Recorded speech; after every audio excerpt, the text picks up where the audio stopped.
स्वागत है आपका हमारे विशेष समाचार विश्लेषण में। मैं हूं टिंकल त्रिपाठी। आज हम बात करेंगे अमेरिका द्वारा लागू किए गए नए एआई चिप निर्यात प्रतिबंध और इसका भारत पर क्या प्रभाव होगा।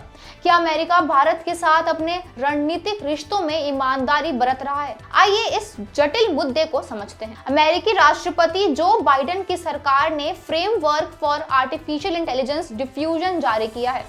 इसके तहत देशों को 3 श्रेणियों में बांटा गया है। टियर 1 में ऑस्ट्रेलिया, जापान, यूके जैसे 18 सबसे करीबी सहयोगी होंगे। टियर 2 में भारत समेत अन्य देशों पर आंशिक प्रतिबंध है। टियर 3 में चीन, रूस, उत्तर कोरिया जैसे देश जिन पर पूरी तरह प्रतिबंध है। भारत को टियर 2 में रखा गया है, जिससे उन्नत एआई चिप्स की खरीद पर आंशिक प्रतिबंध लगाया गया है। भारत का एआई सुपर पावर बनने का सपना इस फैसले से प्रभावित हो सकता है।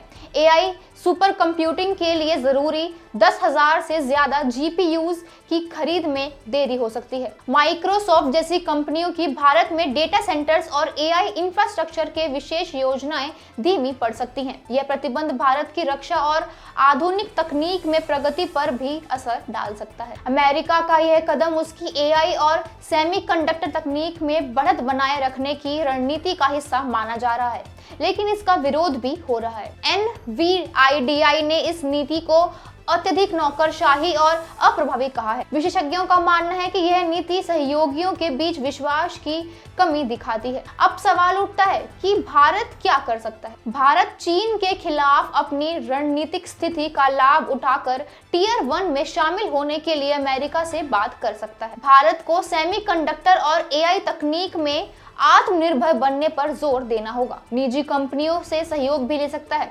NVIDIA और माइक्रोसॉफ्ट जैसी कंपनियों के साथ साझेदारी कर प्रतिबंधों का असर कम किया जा सकता है। तो यह स्पष्ट है कि भारत को इस स्थिति को एक चुनौती के साथ साथ अवसर के रूप में देखना होगा। अमेरिका के इस कदम ने हमें अपनी तकनीकी आत्मनिर्भरता को और मजबूत करने की याद दिलाई है। तो आज के विशेष विश्लेषण में बस इतना ही। क्या आपको लगता है कि अमेरिका का यह कदम भारत के साथ उसकी दोस्ती को कमजोर कर सकता है? अपनी राय कमेंट्स में जरूर बताएं। तब तक के लिए धन्यवाद।